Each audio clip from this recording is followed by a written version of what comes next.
Hey kids, I hope you're all safe and well. Look, I just want to clear up a little bit of misinformation regarding the use of those inline bacteria filters that many of you Philips users are rushing out to buy in the hope that it will sort of stop some of that degrading foam from entering your lungs. All right, so this is a new document from Philips. I'll put a link in the description of the video so you can read it for yourself. I'm just going to read the important stuff like I normally do.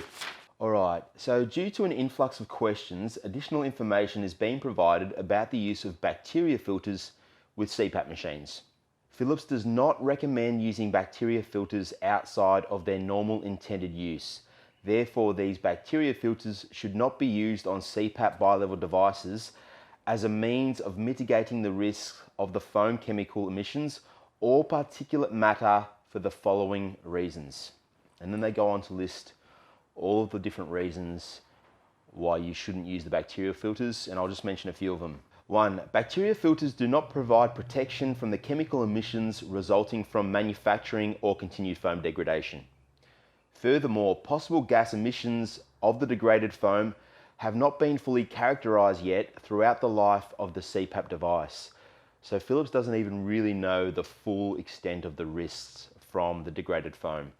Right, the next one, bacteria filters need to be replaced frequently as referenced in the bacteria filter manual.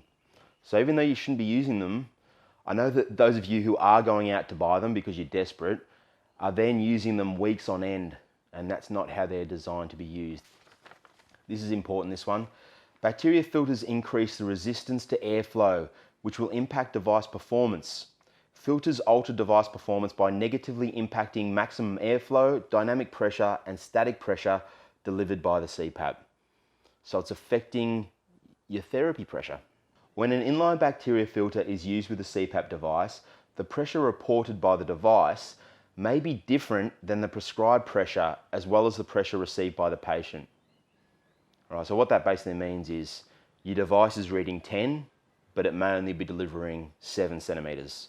Or maybe 12 or 8 centimeters, but the pressure levels are all screwed. They also stuff up the humidification. So use of humidification coming to CPAP devices will negatively impact the bacteria filter performance and vice versa. So your humidification will stuff up the filter, and then also the filter is going to stuff up your humidification. So the moisture content of the air is going to get trapped by that filter. And if you're constantly using the same filter, it's not good. And that's it.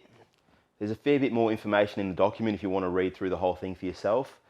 But I know you're all really looking for a solution to your problem so you can keep using your CPAP machines, but these inline bacteria filters are just not it. So just stop wasting your money on buying them through Amazon and wherever you're buying them. They're not going to do anything for you.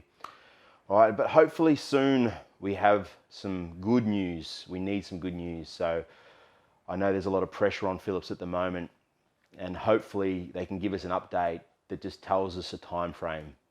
That's what we're all looking for. In the meantime, just do what you can, guys. Stay safe, stay well, look out for one another, and I'll see you soon.